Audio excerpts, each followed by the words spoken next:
আসসালামু আলাইকুম এভরিবডি। সকলকে গোলজার নিউজ নেটওয়ার্ক থেকে স্বাগত জানাচ্ছি। আপনারা ইতিমধ্যেই হয়তো শুনে ফেলেছেন যে সমস্ত রীতিনীতির তোয়াক্কা না করেই দখলদার ইসরায়েল রাষ্ট্রটি হঠাৎ করেই আজকে শুক্রবার রাত ৩টা ৩০ মিনিটে ইরানের বিভিন্ন স্থাপনায় হামলা চালিয়েছে। তো এখানে মার্কিন যুক্তরাষ্ট্র একটা ধরি মাছ না ছুঁই পানি এই ধরনের একগোছের একটু বিবৃতি দিয়েছে যে মার্কিন যুক্তরাষ্ট্র কোনোভাবেই এই ইসরায়েলের সঙ্গে এই হামলায় জড়িত নয়। সো ইরানের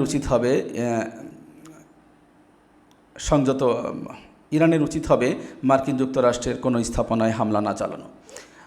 আর এদিকে ইরান বলছে যে অবশ্যই ইসরায়েল রাষ্ট্রটি, এই দখলদার রাষ্ট্রটি এবং সন্ত্রাসী রাষ্ট্রটি মার্কিন যুক্তরাষ্ট্রের সাথে সহযোগিতায় এবং আলোচনা না করেই এইরকম একটা হামলা কখনোই চালাতে পারে না, এবং এটা ইসরায়েলের একটা দীর্ঘ পরিকল্পনার ফল। সো এর জন্য ইসরায়েলকে তার মূল্য চোকাতে হবে। তো এখন আসুন আমরা দেখি যে আসলে এই ইসরায়েল যে হামলা করলো, এই হামলাটার আসলে তাদের লক্ষ্যটা কী। দেখুন, ইসরায়েল কখনোই চায় না যে মধ্যপ্রাচ্যে তার ক্ষমতার বাইরে গিয়ে অন্য কেউ পারমাণবিক ক্ষমতার অধিকারী হোক, কেননা আর সেটা তাকে চ্যালেঞ্জ জানাক। তো ইসরায়েল আগে থেকেই চাইছে যে এখানে ইরান নামক এই রাষ্ট্রটিকে তারা যাতে পারমাণবিক অস্ত্র তৈরি করতে না পারে, সেই জন্য পূর্ব থেকেই তারা পূর্ব সতর্কতামূলক এই হামলাটি চালিয়েছে। এবং এই হামলায় ইরানের কতটুকু ক্ষতি হয়েছে তা এখনও ইরানের পক্ষ থেকে ততটা আমরা পরিষ্কার হতে পারিনি। তবুও শোনা যাচ্ছে যে এই হামলায় একাধারে প্রায় ৩০০টি জায়গায় ইসরায়েল নামক এই রাষ্ট্রটি ইরানের ওপরে হামলা করেছে, এবং এই হামলায় ক্ষয়ক্ষতির পরিমাণ অভূতপূর্ব। অর্থাৎ ইরানের পারমাণবিক স্থাপনা সহ এবং ইরানের শীর্ষ ২জন জেনারেল এতে নিহত হয়েছে, ১০ জন পরমাণু বিজ্ঞানীও এতে মারা গেছে। এবং এই ক্ষতি ইরান কিভাবে পোষাবে তা নিয়ে এখন সংশয় দেখা দিয়েছে। আর ইরান আসলে তাদের উদ্দেশ্যটা কি? ইসরায়েল আক্রমণ করার সঙ্গে সঙ্গে তাদের এই জবাবটা দেওয়া উচিত ছিল, কিন্তু তারা জবাব দিতে দেরি হওয়ার কারণে মার্কিন যুক্তরাষ্ট্র সহ ইসরায়েলের বিভিন্ন স্থাপনায় তারা বিভিন্ন সামরিক সরঞ্জাম বসাবে, বিভিন্ন বেসামরিক প্লেনগুলোকে সাইপ্রাসে চালান করে দিবে। আর ইতিমধ্যে এই গুঞ্জন এসে গেছে যে ইতিমধ্যে ইসরায়েলের প্রধানমন্ত্রী বেঞ্জামিন নেতানিয়াহু এবং রাষ্ট্রপতি তাদের বিশেষ যানে করে একেবারে আকাশে উঠে গেছে, যেখানে ইরানের কোনো মিসাইল পৌঁছাতে সক্ষম নয়, এমন পর্যায়ে তারা সেখান থেকেই কমান্ড সেন্টারের সঙ্গে যোগাযোগ রাখতে পারবেন। তো আসলে প্রত্যেকবারই দেখা যায় যে ইরান হামলা করে ঠিকই, কিন্তু অনেক লেট করে ফেলে। তো আমাদের প্রশ্ন হলো এখানেই যে ইরানের লক্ষ্যটা আসলে কি? ইরান কি আসলে পুরো মধ্যপ্রাচ্য সহ পুরো বিশ্বকে বোকা বানাতে চায়? যেমন ডোনাল্ড ট্রাম্পের আদেশে যখন ইরানের শীর্ষ জেনারেল হোসেন সোলাইমানিকে যখন হত্যা করা হলো, তখন ইরান অনেকটা বাগাড়ম্বর নিয়ে বলল এর মূল্য মার্কিন যুক্তরাষ্ট্র সহ ডোনাল্ড ট্রাম্পকে চোকাতে হবে, এই বলে তারা বিভিন্ন বাগাড়ম্বর শুরু করে দিল। এবং কথিত আছে যে ইরান হামলা করার পূর্বে মার্কিন যুক্তরাষ্ট্রের কর্তৃপক্ষকে জানিয়েছিল তারা কোন কোন জায়গায় হামলা করবে। হ্যাঁ, কি একটা কথা বলেন! একটা দেশের স্বাধীন সার্বভৌম দেশে একটা দেশ হামলা চালালো, আর সেই দেশের হামলা করার পূর্বেই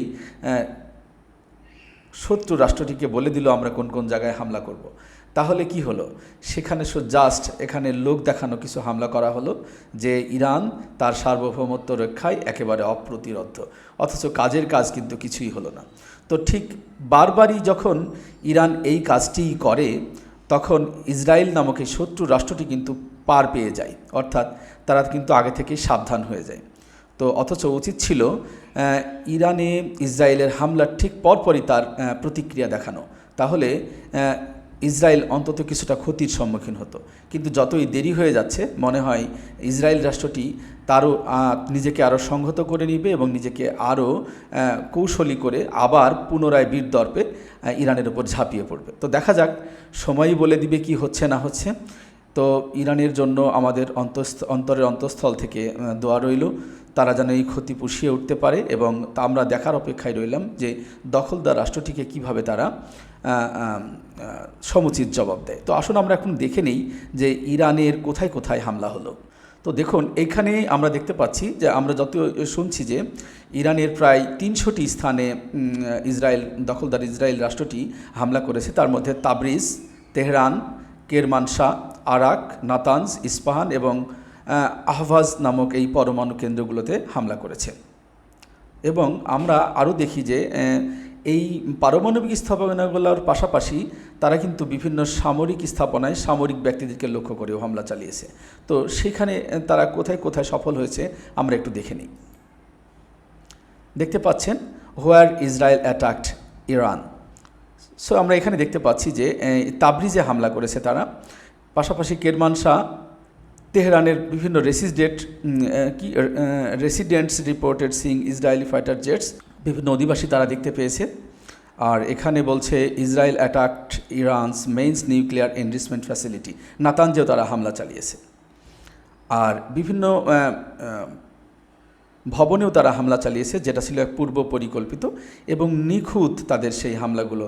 অর্থাৎ ইরানের কোন সেনাপ্রধান বা কোন সশস্ত্র বাহিনীর কে কোথায় রাত্রে অবস্থান করছিলেন, তারা সমস্ত নির্ভুল হয়ে একেবারে পূর্ব পরিকল্পিত হামলাটি এবং পিন পয়েন্ট হামলা চালিয়েছে। দেখুন, এই যে অ্যান অ্যাপার্টমেন্ট বিল্ডিং কলাপসড, একটা বিল্ডিং একেবারে পুরোপুরি ধ্বংস হয়ে গেছে, আর একটা বড় বিল্ডিং তার পাশেই ছিল, সেখানে আগুন ধরে গেছে। বিল্ডিং দুটির নাম হচ্ছে ফারহাজাদ আর সাদ্দাত আবাদ।